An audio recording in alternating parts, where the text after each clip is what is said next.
নেয়ামত রাজি, যে সকল ফজিলতের দ্বারা আল্লাহ রমজানকে বিন্যস্ত করেছেন, তার কেন্দ্রীয় জায়গাটাই হলো লাইলাতুল কদর।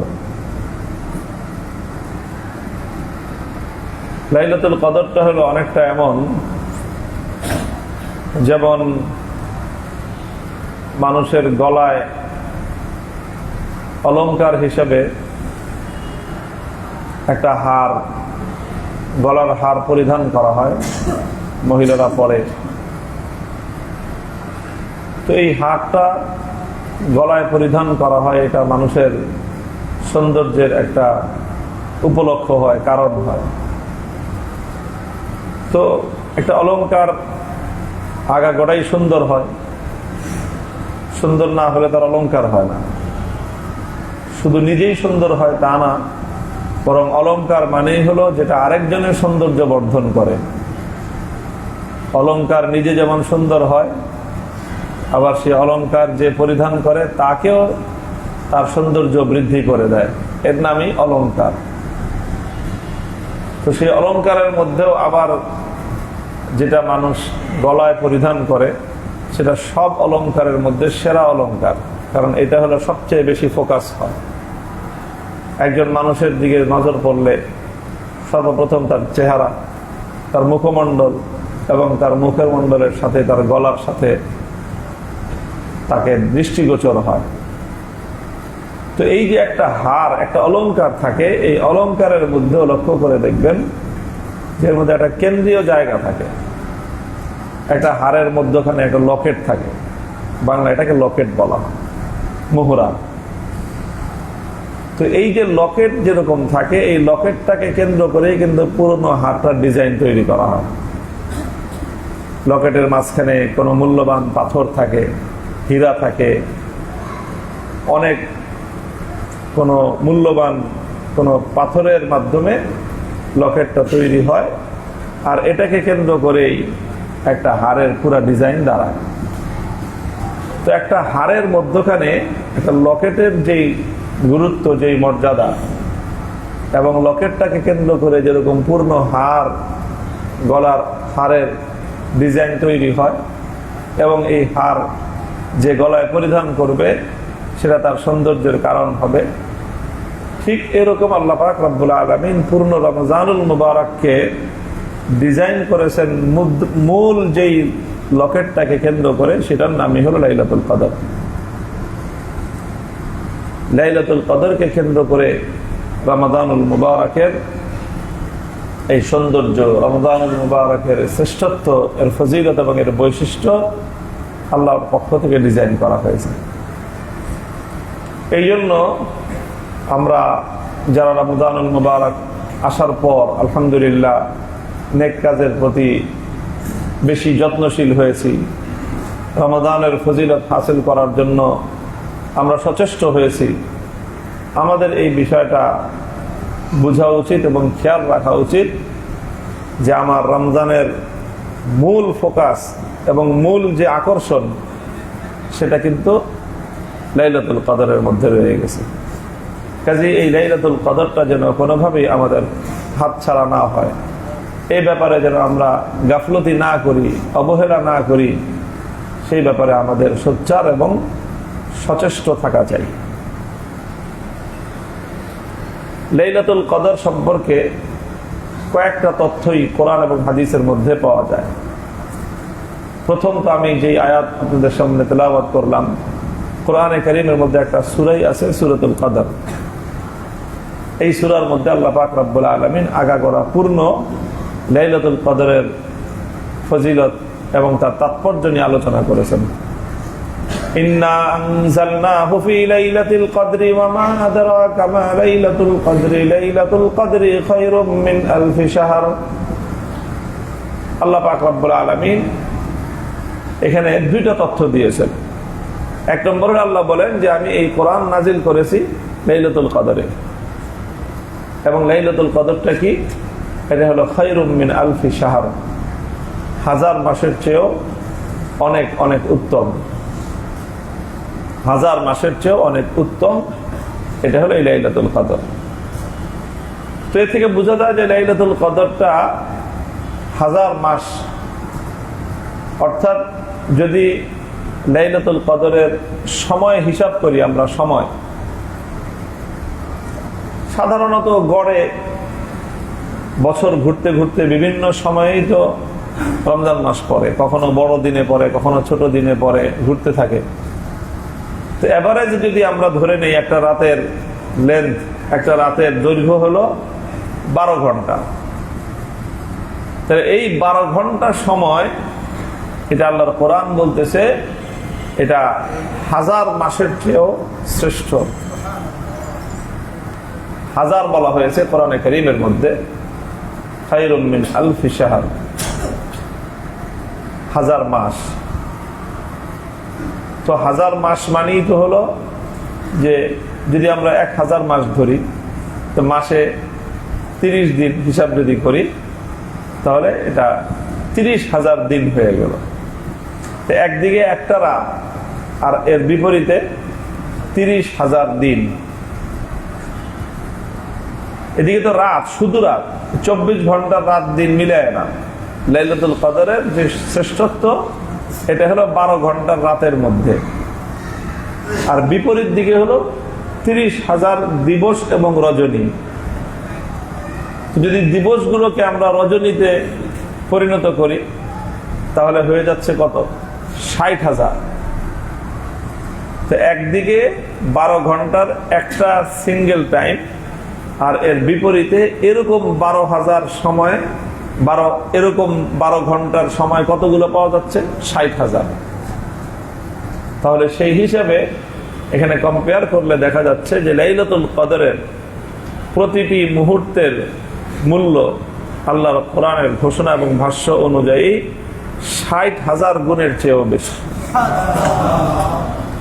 লাইলাতুল কদরের 12 ঘন্টা 60,000 12 ঘন্টার চেয়ে বেশি। লাইলাতুল কদরের প্রতিটা ঘন্টা 60,000 ঘন্টার চেয়ে বেশি।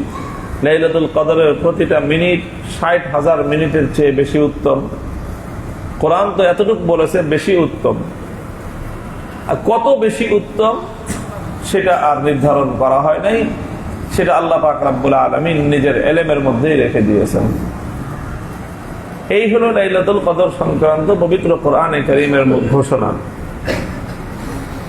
লাইলাতুল কদর সম্পর্কে যতটুকু ইতিহাস পাওয়া যায়, যে আল্লাহ পাক রব্বুল আলামিন এই লাইলাতুল কদর আগে থেকেই দেখেছেন, সৃষ্টির শুরু থেকেই।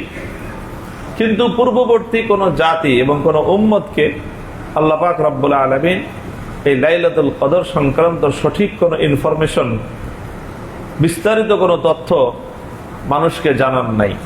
এটা একটা রহস্য রেখে দিয়েছিলেন। শুধু এতটুকু জানিয়েছিলেন যে বছরের মধ্যে এমন একটা রাত আছে, যেই রাতটা হল লাইলাতুল কদর, এবং এই লাইলাতুল কদরের এত ফজিলত এবং এত তাৎপর্য রয়েছে যে একটা রাত এটা 1000 মাসের চেয়েও শ্রেষ্ঠ এবং উত্তম। তো পূর্ববর্তী যারা নেককার বান্দা হতেন, যারা নেকি উপার্জন করার জন্য সচেষ্ট থাকতেন, তারা এই একটা রাত, যেই রাতের এত মূল্য, এত কদর, এত দাম, সেই রাতের ইবাদত যেন তারা করতে পারেন, সেই রাতটা যেন ইবাদত বিহীন কেটে না যায়, এর জন্য তারা বছরের 360টা রাতই তারা ইবাদত করতেন, যেন লাইলাতুল কদর তাদের হাতছাড়া না হয়ে যায়। পূর্ণ বছরটাই তারা লাইলাতুল কদরের সন্ধান করতেন। এরকম অনেক মানুষ অতীতে অতিক্রান্ত হয়ে গিয়েছেন। আল্লাহ পাক রব্বুল আলামিন আখেরি উম্মতের উপর, শেষ নবীর উম্মতের উপর রহম করেছেন, মেহেরবানি করেছেন, যে তাদের বিষয়টাকে আল্লাহ পাক রব্বুল আলামিন এক সমুদ্র থেকে তুলে এনে প্রথমে একটা পুকুরের মধ্যে ছেড়ে দিয়েছেন। যে অনেক বড় একটা মাছ আছে, আগে ছিল শুধু সমুদ্রের মধ্যে অথবা নদীর মধ্যে, এই নদী থেকে এই মাছটা ধরে আনো। একটা নদীর ভিতর থেকে একটা মাছ ধরে আনা, এটা চারটিখানি কথা। এখন সেই মাছটা ধরে এনে এটা পুকুরের মধ্যে ছেড়ে দেওয়া হলো, বলা হলো যে এই ছোট্ট পুকুরটার মধ্যে মাছটা আছে। আল্লাহ পাক রব্বুল আলামিন এই উম্মতকে জানিয়ে দিলেন যে এই মহামূল্যবান মহিমান্বিত লাইলাতুল কদর এটা পবিত্র রমাদানুল মুবারকের মধ্যে আছে। আল্লাহর পক্ষ থেকে যখন এই তথ্য রাসূল সাল্লাল্লাহু আলাইহি ওয়াসাল্লামকে জানানো হলো, নবী করিম সাল্লাল্লাহু আলাইহি ওয়াসাল্লাম এত আনন্দিত হলেন যে আল্লাহ আপনি আমার উম্মতের জন্য সহজ করে দিয়েছেন, আমাদের জন্য সহজ করে দিলেন যে লাইলাতুল কদর এটা রমজানেই আছে। তো নবীজি এই তথ্য জানার পর রমাদানুল মুবারকের 1 তারিখ থেকেই লাইলাতুল কদরকে অর্জন করার জন্য ইতিকাফের নিয়ত করে মসজিদে বসে পড়লেন। ইতিকাফের নিয়ত করে মসজিদে বসে পড়লেন। ইতিকাফের নিয়ত কেন করলেন? কারণ ইতিকাফ এটি এমন একটি ইবাদত যে 24 ঘন্টাই একজন মানুষ ইবাদতের মধ্যে নিমগ্ন থাকে। কারণ ইতিকাফ মানেই হলো মসজিদে অবস্থান করা, নিয়তে আল্লাহর সন্তুষ্টির নিয়তে মসজিদে অবস্থান করা, এটাই হলো ইবাদত। কাজে একজন মানুষ মসজিদে অবস্থান করে সে যেটাই করুক, যাই করুক, ঘুমিয়ে থাকুক, বসে থাকুক, বিশ্রামরত থাকুক, কিন্তু তার আমল অব্যাহত আছে, কারণ সে মসজিদে অবস্থানরত আছে। যদি সে মসজিদের থেকে এমন কোন অন্যায় কাজ না করে যেটার দ্বারা মসজিদের সম্মান ক্ষুণ্ণ হয়, মর্যাদা নষ্ট হয়, পাপ কাজ হয়, এমন কোন কাজ যদি কোনো ব্যক্তি না করে, তাহলে যতক্ষণ পর্যন্ত ইতিকাফের নিয়তে একজন মানুষ মসজিদে অবস্থান করতে থাকবে, সে ঘুমাইতে থাকলেও তার আমল নামার লিপিবদ্ধকারী ফেরেশতা কিন্তু তার আমল নামা অব্যাহত ভাবেই আমল লিখে চলেছেন।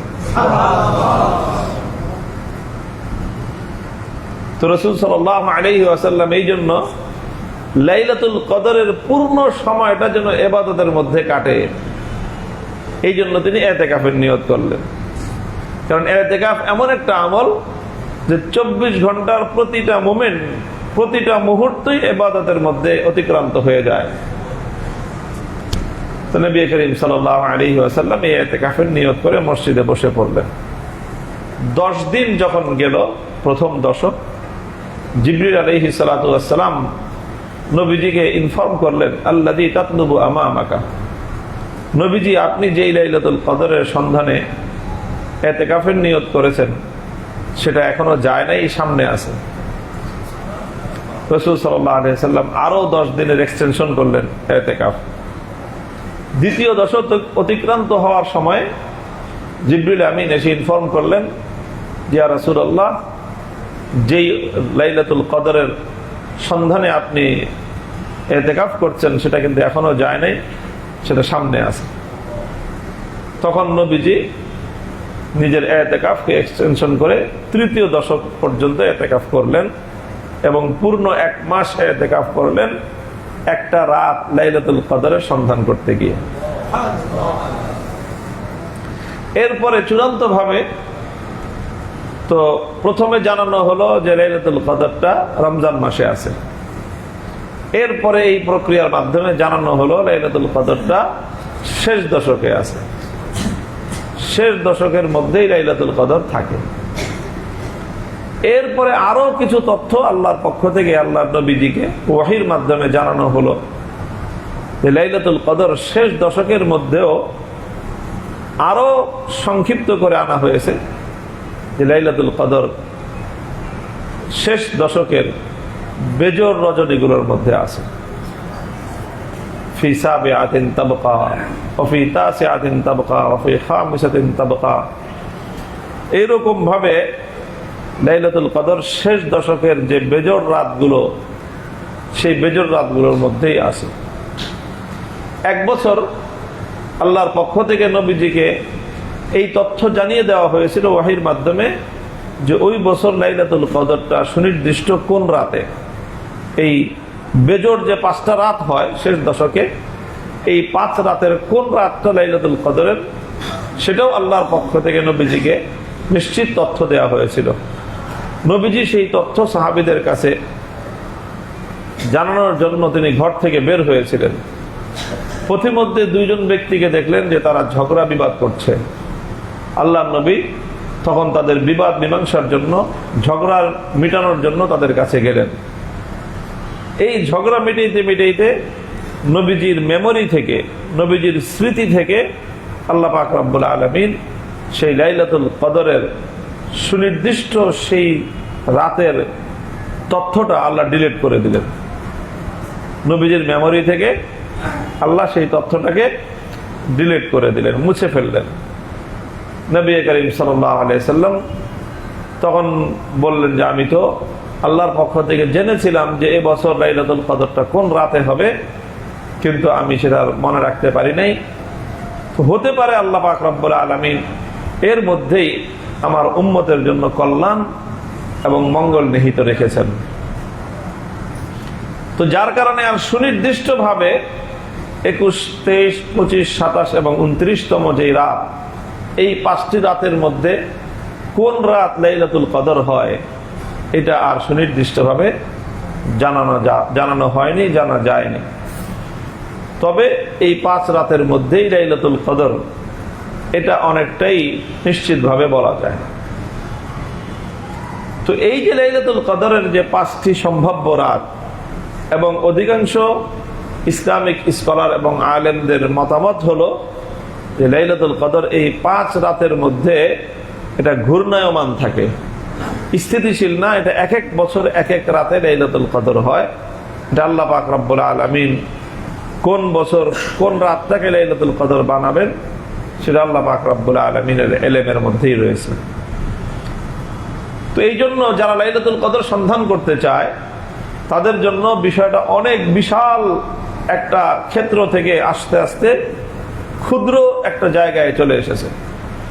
আগে ছিল 360 রাত থেকে সন্ধান করতে হতো, সেখান থেকে সংক্ষেপিত হয়ে আসলো 1 মাস 30 রাতের মধ্যে সন্ধান করতে হবে। সেখান থেকে আরো সংক্ষেপ হয়ে আসলো শেষ দশক 10 দিনের মধ্যে সন্ধান করতে হবে।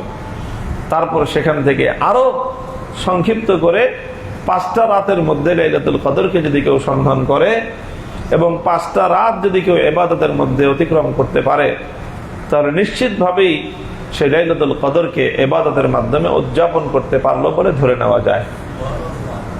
মুহতারাম হাজিরিন, তো আমাদের সকলের উচিত হবে যে রমজানুল মুবারকের শেষ দশকের বেজর রাতগুলো শুরুর দিন থেকেই 21তম রাত থেকেই আমরা লাইলাতুল কদরের ব্যাপারে যত্নবান হব। লাইলাতুল কদরের যত্নবান হওয়ার ক্ষেত্রে সবচেয়ে সহজ এবং সবচেয়ে ইফেক্টিভ পন্থা তো হলো এই যে আল্লাহ পাক রব্বুল আলামিন রমজানের শেষ দশকে আমাদের জন্য একটা বিশেষ ইবাদতের বিধান দিয়েছেন। এটা রাসূল সাল্লাল্লাহু আলাইহি ওয়াসাল্লাম প্রতি বছর পালন করতেন। সেই বিধানটা হলো ইতিকাফ। রমজানের শেষ দশকে ইতিকাফ করা, এটা সুন্নতে মুআক্কাদা। সুন্নতে মুআক্কাদা বলা হয় ইসলামের ওই সকল বিধানগুলোকে যেগুলো আল্লাহর নবী সবসময় করতেন, কোনো বড় ধরনের ওজর ছাড়া, বড় ধরনের সমস্যা না আসলে সেটা কখনো বাদ দিতেন না। এমন আমলকে সুন্নতে মুআক্কাদা বলা হয়। যেরকম আমরা প্রতিদিন ফরজ নামাজ পড়ি 5 ওয়াক্ত, এই 5 ওয়াক্ত নামাজের সাথে কিছু সুন্নতে মুআক্কাদা আছে। 4 ওয়াক্তের সাথেই ফজরের 2 রাকাত, ফরজের আগে 2 রাকাত সুন্নত আছে, এই সুন্নতে মুআক্কাদা। যোহরের 4 রাকাতের আগে 4 রাকাত, পরে 2 রাকাত সুন্নতে মুআক্কাদা আছে। আসরের নামাজের সাথে কোনো সুন্নতে মুআক্কাদা নেই। মাগরিবের নামাজের পরে 2 রাকাত সুন্নতে মুআক্কাদা আছে। এশার ফরজ নামাজের পরেও 2 রাকাত সুন্নতে মুআক্কাদা আছে। এই সুন্নতগুলো বিনা ওজরে যদি কেউ ছেড়ে দেয় সে গুনাহগার হবে। এই সুন্নতগুলো পড়তে হবে। তো ঠিক তদ্রূপ লাইলাতুল রমজানুল মুবারকের শেষ দশকে ইতিকাফ করা, এটা সুন্নতে মুআক্কাদা কিফায়া। সুন্নতে মুআক্কাদা কিফায়া, কিফায়ার অর্থ হলো যে এটা তো সুন্নতে মুআক্কাদা, এটা যেই করবে সাধারণ অন্য যে কোনো সুন্নতের উপর আমল করার চেয়ে অনেক বেশি সওয়াব সে পাবে। আর যদি কেউ না করে, কেউ যদি ইতিকাফ না করে, কোন এলাকার মানুষ, কোন মসজিদের মুসল্লিদের মধ্যে কেউ ইতিকাফ করলো না, তাহলে তারা সবাই যেন একটা সুন্নতে মুআক্কাদা বিনা কারণে ছেড়ে দিল, বিনা কারণে সুন্নতে মুআক্কাদা ছেড়ে দিলে গুনাহগার হয় মানুষ, শরীয়তের পক্ষ থেকে তিরস্কৃত হয়। এই জন্য হ্যাঁ, এক দুইজনও যদি পুরো এলাকার ভিতর থেকে সুন্নতে মুআক্কাদা হিসাবে ইতিকাফ করে, তাহলে অন্যদের আর গুনাহ হবে না, তিরস্কৃত হবে না কেউ, বাকি সওয়াব তো পাবে সেই যে ইতিকাফ করবে। এই জন্য রমজানুল মুবারকের শেষ দশক এটা হলো বিশেষভাবে ইতিকাফের সময়। রাসূল সাল্লাল্লাহু আলাইহি ওয়াসাল্লাম রমজানের শেষ দশক আসলে আরো বেশি ইবাদতের প্রতি তৎপর হতেন, ইতিকাফ করতেন। প্রতি বছর রমজানের শেষ দশক আল্লাহর নবী ইতিকাফে মসজিদে অতিবাহিত করতেন। এমনকি আল্লাহর পয়গম্বরের সাথে তখন সাহাবায়ে কেরামের এক বড় দল, বড় জামাত, তারা সকলেই মসজিদের মধ্যে এসে ইতিকাফ করতেন। এমনকি ওই সময়ে নবীজির স্ত্রীগণ আজওয়াজে মুতাহহারাত তারাও মসজিদের মধ্যে ইতিকাফ করতেন, আলাদা প্রহসন থাকতো। তো সেই যুগে মসজিদে মহিলাদের আসা যাওয়ার মধ্যে কোনো সমস্যা ছিল না। তো এখন এই ইতিকাফ অনেক গুরুত্বপূর্ণ একটি আমল। একদিকে এটি সুন্নতে মুআক্কাদা, দ্বিতীয় দিকে হলো যে রমজানুল মুবারকের সবচেয়ে গুরুত্বপূর্ণ যে সময় আল্লাহ পাক রব্বুল আলামিন রমজানুল মুবারক উপলক্ষে প্রতি বছর বহু মানুষকে জাহান্নাম থেকে মুক্তির ঘোষণা দিয়ে থাকেন। প্রতি রমজান উপলক্ষে অনেক মানুষের নাম, যাদের নাম আগে জাহান্নামের তালিকার মধ্যে লিপিবদ্ধ ছিল, তাদের নাম সেখান থেকে কেটে আল্লাহ তাদের ব্যাপারে মুক্তির ঘোষণা দিয়ে দেন। তো এটা যখন রমজান যত শেষ হতে থাকে, স্বাভাবিকভাবেই রমজান যত শেষ হতে থাকে এই নামের তালিকাটা তত দীর্ঘ হতে থাকে। তো আল্লাহ পাক রব্বুল আলামিন রমজান উপলক্ষে জাহান্নাম থেকে নাজাত প্রাপ্তদের, মুক্তি প্রাপ্তদের তালিকা প্রণয়ন করেন। এই সময়টায় কোনো ব্যক্তি যদি ইতিকাফরত হতে পারে, তাহলে অনেকটা এমন হলো যে সে বিকাল 4:30টার মধ্যে ভোট কেন্দ্রে চলে আসছে। এখন 4:30টার মধ্যে সে ভোট দিতে পারুক আর না পারুক, কেন্দ্রের মধ্যে ঢুকে গেলে তার আশা করা যায় যে তার ভোটটা কাউন্ট করতেই হবে, ভিড় যতই থাকুক, লাইন যত লম্বাই থাকুক। তো এই জন্য আল্লাহ পাক রব্বুল আলামিন জাহান্নাম থেকে মুক্তি প্রাপ্তদের তালিকা যখন প্রণয়ন করবেন রমজানের শেষে, তো স্বাভাবিক যারা ঘরে ঢুকে গেছে আল্লাহর ঘরে, তো আশা করা যায় যে তাদের নাম বাদ দিয়ে বাইরের লোকদের তো নামের তালিকা তো পরে হবে, আগে যারা আল্লাহর ঘরের মধ্যে চলে আসছে তাদেরকে ইনশাআল্লাহ আল্লাহ তো কেমনে বাদ দেবেন। আর তারা এই মহামূল্যবান মুক্তির সময়টায় জাহান্নাম থেকে মুক্তি প্রাপ্তদের তালিকার মধ্যে অগ্রাধিকারের ভিত্তিতে ইতিকাফকারীদের নাম অন্তর্ভুক্ত হয়ে যাবে ইনশাআল্লাহ। এই জন্য দুইটা কারণে এই ইতিকাফের প্রতি আমাদের মনোযোগী হওয়া উচিত। প্রথম তো হলো, যে ব্যক্তি রমজানুল মুবারকের শেষ দশকে ইতিকাফ করবে সে নিশ্চিতভাবেই লাইলাতুল কদরের পরিপূর্ণ ফজিলত এবং বরকত সে হাসিল করতে পারলো। কারণ লাইলাতুল কদরের একটা মুহূর্ত তার ইবাদতের বাইরে কাটবে না, কারণ সে তো ইতিকাফরত আছে, এক নম্বর। দ্বিতীয় নম্বর হলো যে রমাদান উপলক্ষে আল্লাহ পাক রব্বুল আলামিনের পক্ষ থেকে মুক্তি প্রাপ্তদের তালিকা হবে। আশা করা যায় কেউ যদি আল্লাহর ঘরের মধ্যে ঢুকে যায় তো আল্লাহ তাদেরকে বাদ দিয়ে অন্যদের নাম আগে তালিকা করবেন না, এটা আশা করা যায়। কাজে এই জন্য যারা ইতিকাফরত হবে তারা আল্লাহর পক্ষ থেকে এই মহিমান্বিত বরকত এবং মুক্তি প্রাপ্তির এই সওগাত তারা অর্জন করতে পারবে বলে আশা করা যায়। তো এই জন্য আমাদের ইতিকাফের প্রতি মনোনিবেশ করা দরকার, একান্তে কিছু সময় আল্লাহর জন্য কাটানো দরকার।